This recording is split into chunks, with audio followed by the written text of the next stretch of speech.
Kiran Negi, and this is the fifth video of electrochemistry, and it will be about the equilibrium constant and the relation of equilibrium constant with standard Gibbs free energy.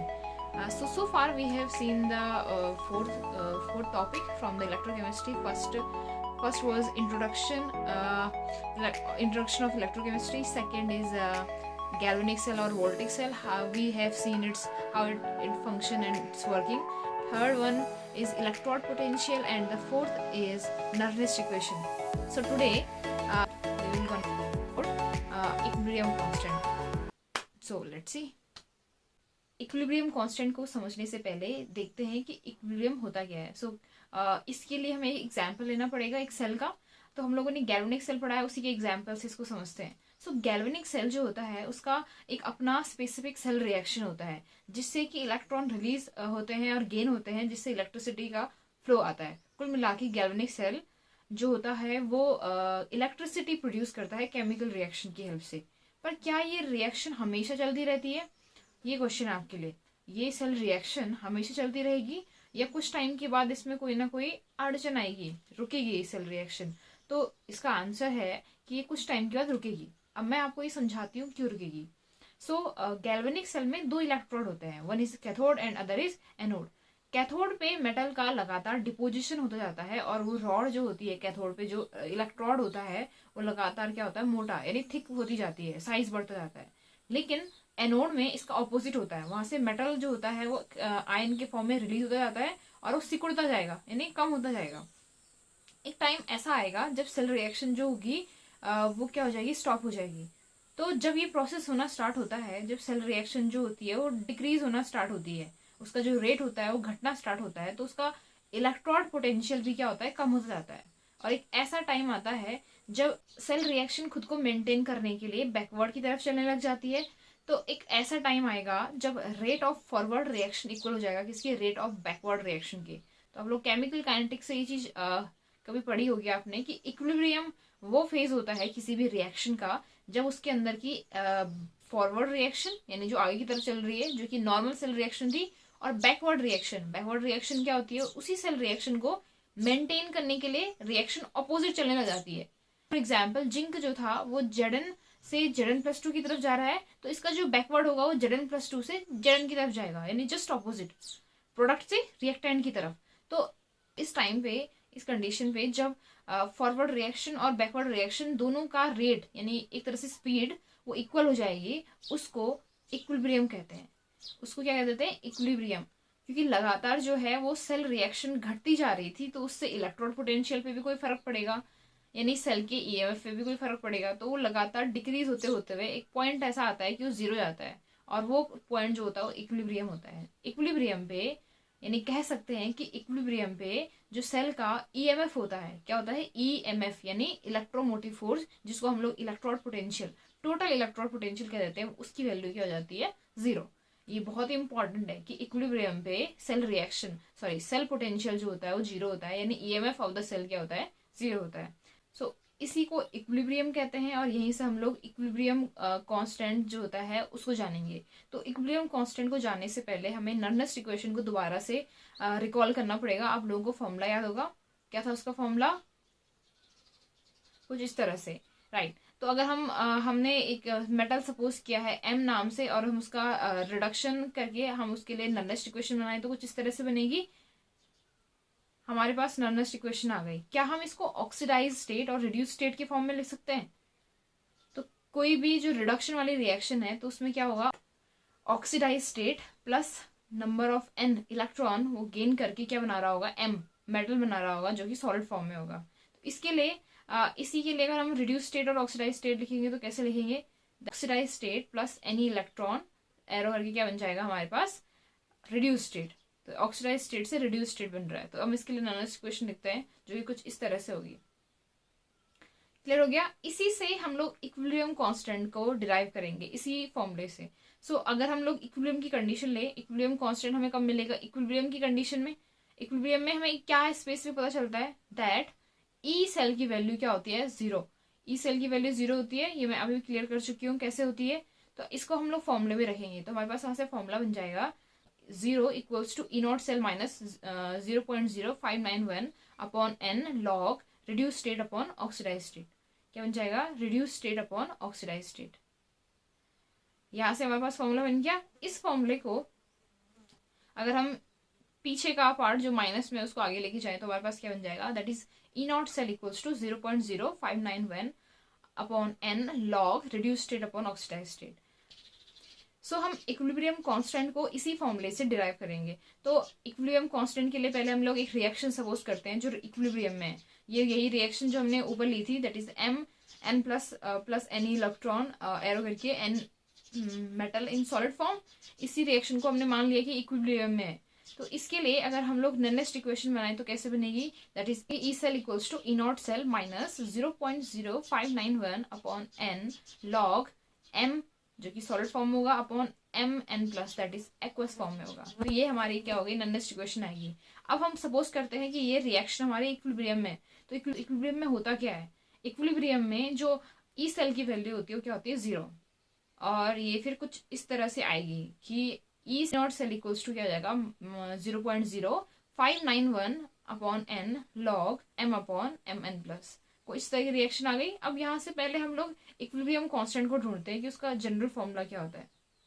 So equilibrium constant जो होता है वो equilibrium पे condition ये होनी चाहिए कि reaction equilibrium पे हो, उसमें प्रोडक्ट और रिएक्टेंट की कंसंट्रेशन का रेशियो होता है। दोबारा से रिपीट कर रही हूँ, इक्विलिब्रियम कांस्टेंट यानी Kc से इसको रिप्रेजेंट करते हैं। ये क्या होता है? ये एक तरह का जो होता है रेशियो होता है कंसंट्रेशन का प्रोडक्ट अपॉन रिएक्टेंट का। तो कुछ इस तरह से आ जाएगा इसी रिएक्शन के लिए, दैट Kc इक्वल्स टू क्या हो जाएगा? m upon mn plus. और इसको हम लोग नर्नेस्ट इक्वेशन में पुट कर देंगे तो हमारे पास इक्वेशन क्या बनेगी? E not cell equals to 0.0591 upon n log Kc बन गया। इसी से हम लोग अब डिराइव करेंगे। सो हम लोग क्या करेंगे? इस पार्ट को भेज देंगे इस साइड, जिसमें से n जाएगा ई नॉट की साइड और 0.059 अपॉन में जाएगा। तो हमारे पास लॉग Kc इक्वल्स टू क्या आ जाएगा? 0.n E not cell upon 0.0591। कुछ इस तरह से हमारे पास Kc आ गया। अब हम लॉग को दूसरी साइड भेज के एंटी लॉग ले सकते हैं या इसको 10 की पावर में ले सकते हैं। तो क्योंकि लॉग एंटी लॉग ले सकते हैं, या हम लोग क्योंकि जानते हैं कि इस टाइम पे लॉग जो है वो लॉग 10 है एक्चुअली, तो हम लोग 10 की पावर में इस वैल्यू को ले सकते हैं। तो हमारे पास Kc का फॉर्मूला कुछ इस तरह से आ जाएगा। क्लियर हो गया? तो ये था इक्विलिब्रियम कांस्टेंट। इक्विलिब्रियम कांस्टेंट को हम लोग इस फॉर्मूले से डिराइव कर सकते हैं। अब क्वेश्चंस में लॉग एंटी लॉग में कंफ्यूज होने की जरूरत नहीं है, क्योंकि जो हमारे पास क्वेश्चन होंगे उनमें जो हमारे पास लास्ट डिजिट आएगी एंटी लॉग में या लॉग में, उसका हमारे पास क्या होता है? हमारा आंसर दिया हुआ रहता है। तो it's not a big deal. थोड़ा बहुत लॉग एंटी लॉग आपको याद भी करने पड़ेंगे, जो कि मैं किसी स्पेसिफिक वीडियो में बता दूंगी। तो ये खत्म हो गया यहाँ पे इक्विलिब्रियम कांस्टेंट। अब हम लोग पहले relation EMF of the cell और गिब्स फ्री एनर्जी का देख लेते हैं। उसके बाद हम लोग देखेंगे इक्विलिब्रियम कांस्टेंट का गिब्स फ्री एनर्जी से रिलेशन। ठीक है? तो ये रिलेशन हम पहले भी बात कर चुके हैं। किसका? EMF ऑफ द सेल का गिब्स फ्री एनर्जी के साथ। तो EMF तो हम बहुत देर से पढ़ रहे हैं, लेकिन ये गिब्स फ्री एनर्जी क्या चीज है? सो गिब्स फ्री एनर्जी जो होता है इसको डेल्टा G से रिप्रेजेंट करते हैं, जो कि फ्री एनर्जी चेंज होता है। और ये गिब्स एक साइंटिस्ट थे, उनके नाम पे पड़ा है, that is Gibbs free energy. So इन दोनों की रिलेशन को, किसको? EMF that is E cell और Gibbs free energy that is delta G, इन दोनों के रिलेशन को समझने के लिए, अगर हम चाह रहे हैं कि हमें समझ में आए, उसके लिए हमें सबसे पहले इलेक्ट्रिक वर्क डन को समझना पड़ेगा। अब ये क्या चीज है इलेक्ट्रिक वर्क डन? सो गैल्वेनिक सेल की बात करते हैं। इलेक्ट्रिसिटी तो जानते होंगे ना आप लोग। इलेक्ट्रिसिटी को यहाँ पे इलेक्ट्रिक वर्क डन कह रहे हैं हम, इलेक्ट्रिक एनर्जी को, कितना काम कर रहा है। सो इलेक्ट्रिक वर्क डन अगर हम किसी सेल में चाह रहे हैं मैक्सिमम हो, हम चाहते हैं भाई कि बहुत काम करे, जितना मैक्सिमम हो सके उतना, तो उसके लिए हमें जो सेल लेने पड़ेंगे वो कैसे लेने पड़ेंगे? रिवर्सिबल लेने पड़ेंगे। अब ये रिवर्सिबल क्या चीज है? सो रिवर्सिबल जो होता है दैट मीन कि हम लोग उस चीज को, सेल को बार बार यूज कर सकते हैं। रिवर्सिबल नहीं समझ में आया? इसको समझते हैं हम लोग एक डेली लाइफ के एग्जांपल से। दैट सो आपका मोबाइल फोन, तो स्टार्टिंग में जब आप लोगों ने मोबाइल फोन लिया होगा उसके अंदर कुछ ना कुछ बैटरी थी होगी और आपने उसको यूज किया, 0% हुआ, स्विच ऑफ भी हो गया, तो क्या आप उसको फेंक दोगे? क्या करोगे? बल्कि फेंकने की बजाय हम उसको दोबारा से चार्जिंग पे लगाते हैं। तो ये चार्जिंग करता क्या होगा फिर? वो बैटरी को किस तरह से 100% कर देता है, यानी बैटरी दोबारा से तैयार है उतना ही चलने के लिए। वो क्या करता है? सेल रिएक्शन को बैकवर्ड लेके जाता है, यानी उसी कंडीशन में जहां पे शुरू में थी। यानी हम लोग जब मोबाइल को चार्ज करते हैं तो वो दोबारा से जैसे बैटरी स्टार्टिंग में थी होगी वैसी कंडीशन में पहुंच जाती है। तो इस तरह के जो सेल होते हैं, जो बैटरी होती हैं, वो रिवर्सिबल कहलाती हैं, जिनको हम लोग बार बार रीयूज कर सकते हैं। लेकिन कुछ ऐसे होते हैं जिनको हमें एक बार यूज करके फेंक देना होता है। फॉर एग्जाम्पल बैटरी, घड़ी की सेल है ना, घड़ी का सेल देखा होगा आपने, एक बार यूज करके फेंक देते हैं तो इनमें दोबारा से रिचार्ज करने की पॉसिबिलिटी नहीं होती, इनको इरिवर्सिबल कहते हैं। लेकिन हमें इलेक्ट्रिक वर्क डन के बारे में बात कर रहे थे हम लोग। किसी भी सेल के अंदर अगर हम चाहते हैं कि मैक्सिमम इलेक्ट्रिक वर्क डन हो या मैक्सिमम वर्क डन हो, तो वो उसकी कंडीशन क्या होती है कि सेल जो होना चाहिए वो कैसा होना चाहिए, रिवर्सिबल होना चाहिए। यानी reversible cell equals to maximum electric work done. अब हम इलेक्ट्रिक वर्क डन को समझें तो इलेक्ट्रिक वर्क डन होता क्या है। So maximum electric work done किसके इक्वल होता है, ये इक्वल होता है quantity of electricity multiply by EMF of the cell की। और ये आपके लिए कोई सरप्राइजिंग नहीं होना चाहिए, लास्ट वीडियो में हमने डिस्कस किया था किस तरह से कहाँ से आया सब कुछ।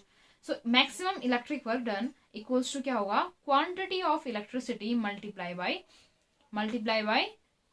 ईएमएफ ऑफ द सेल के, ईएमएफ ऑफ द सेल यानी ई सेल के इक्वल होता है। सो क्वांटिटी ऑफ इलेक्ट्रिसिटी को थोड़ा सा अच्छे से समझना। क्वांटिटी ऑफ इलेक्ट्रिसिटी को नापते हैं हम लोग फेराडे में, ठीक है। और एक फेराडे इक्वल्स टू कितना होता है, 96500। ये अप्रॉक्स वैल्यू है, वैसे एग्जैक्ट वैल्यू इसकी 96487 होती है कुलाम में, ठीक है। अब नंबर ऑफ इलेक्ट्रॉन के हिसाब से चेंज होगा, तो इसलिए हम लोग क्वांटिटी ऑफ इलेक्ट्रिसिटी को n इंटू एफ कह देते हैं। That is n number of electrons और f यानी फेराडे। सो ये इलेक्ट्रिसिटी कांस्टेंट भी बोल देते हैं इसको फेराडे को, जो कि क्वांटिटी ऑफ इलेक्ट्रिसिटी को बताता है। बाकी नंबर ऑफ इलेक्ट्रॉन्स के अकॉर्डिंग ये चेंज होता जाएगा। तो क्वांटिटी ऑफ इलेक्ट्रिसिटी कितना हो गया हमारा, n into F, that is n number of electron, f यानी Faraday, multiply by E cell. तो इस तरह से हमारे पास मैक्सिमम इलेक्ट्रिक वर्क डन का फॉर्मूला आ गया, that is NFE, E cell.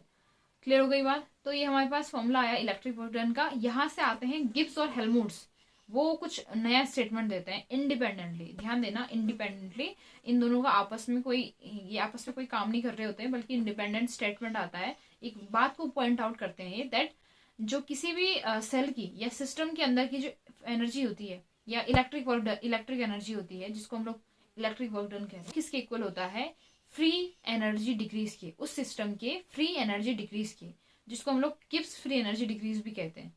और डिक्रीज, अब यहाँ से डिक्रीज यानी घट रहा है तो हम उसको माइनस साइन लगाते हैं, एंड फ्री एनर्जी क्या होता है, दैट इज डेल्टा जी।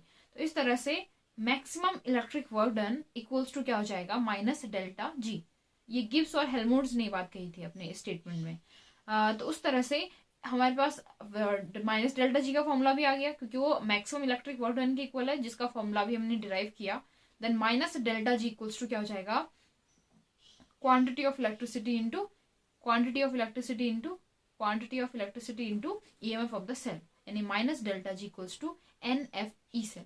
ये रिलेशन होता है गिब्स फ्री एनर्जी का सेल के ईएमएफ से। दोबारा से बोल रही हूँ, ये एक रिलेशन है गिब्स फ्री एनर्जी का ईएमएफ ऑफ द सेल से, या हम कह सकते हैं इलेक्ट्रोड पोटेंशियल से। अब यहीं से हम लोग डिराइव करेंगे standard Gibbs free energy depend करती है इक्विलिब्रियम कांस्टेंट पे। तो वापस फॉर्मूले पे चलते हैं, किसके, इक्विलिब्रियम कांस्टेंट के। किस फॉर्मूले पे, जहाँ पे हमने ये कहा था that E not cell equals to 0.0591 upon n log Kc।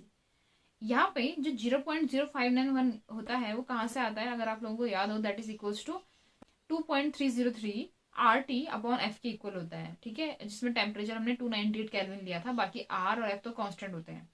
सो अगर हम लोग 0.0591 ना लिख के यही डिजिट डाल दें तो हमारे पास इक्वेशन क्या बनती, E not cell equals to RT upon NF ln।